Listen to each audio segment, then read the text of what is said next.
देश में चल रहा भाषा विवाद थमने का नाम नहीं ले रहा। तमिलनाडु के उच्च शिक्षा मंत्री पोनमुडी ने हिंदी भाषा पर दिए गए बयान पर सफाई दी है। तमिलनाडु के शिक्षा मंत्री ने कहा कि उनका बयान उत्तरी राज्यों में नौकरियों की कमी के संदर्भ में था। एएनआई के मुताबिक मंत्री पोनमुडी ने कहा कि उत्तर के लोग यहां आते हैं और काम करते हैं क्योंकि उत्तरी राज्यों में कोई रोजगार नहीं है।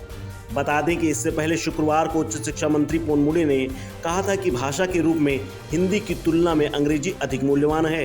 हिंदी भाषा का मजाक बनाने की कोशिश करते हुए कहा था कि हिंदी बोलने वाले पानी पूरी बेच रहे हैं। मंत्री के पोनमुडी ने शुक्रवार को कहा कि राज्य सरकार 2 भाषाओं के फॉर्मूले की अपनी नीति को जारी रखेगी।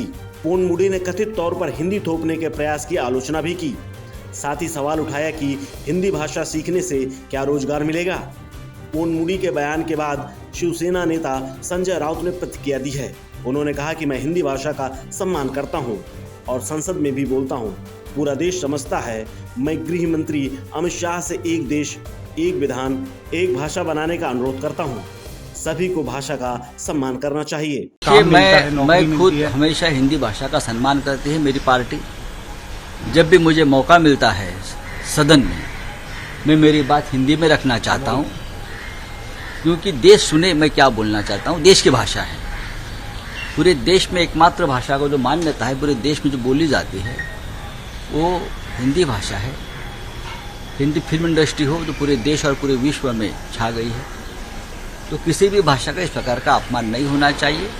हमेशा भाषाओं का सम्मान करना चाहिए।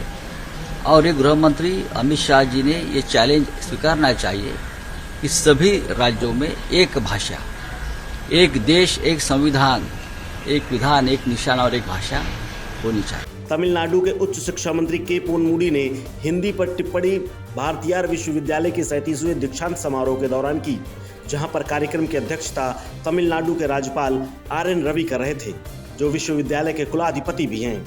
राज्यपाल आर.एन. रवि ने हिंदी थोपने के पोनमुडी के दावों का खंडन किया और तमिलनाडु की समृद्धि को रेखांकित किया। राज्यपाल ने कहा कि कुछ लोग ऐसी भ्रांति फैला रहे हैं कि केंद्र सरकार तमिलनाडु और अन्य जगह पर कोई भाषा थोप रही है। मुझे लगता है कि यह सच्चाई से बिल्कुल परे है। यह सही नहीं है। उन्होंने कहा कि वास्तव में नई शिक्षा नीति का पूरा जोर मातृभाषा व क्षेत्रीय भाषा में अध्ययन पर है। बता दें कि कुछ दिन पहले मुख्य न्यायाधीशों और मुख्यमंत्रियों के सम्मेलन में प्रधानमंत्री नरेंद्र मोदी ने क्षेत्रीय भाषा को राज्य व न्यायपालिका की भाषा बनाने का मुद्दा उठाया था। उन्होंने कहा था कि जो लोग न्याय पाने के लिए जाते हैं, उन्हें उसी भाषा में न्याय मिलना चाहिए जो वो समझते हैं। इस खबर में फिलहाल इतना ही। अपडेट्स के लिए बने रहिए वन इंडिया हिंदी के साथ।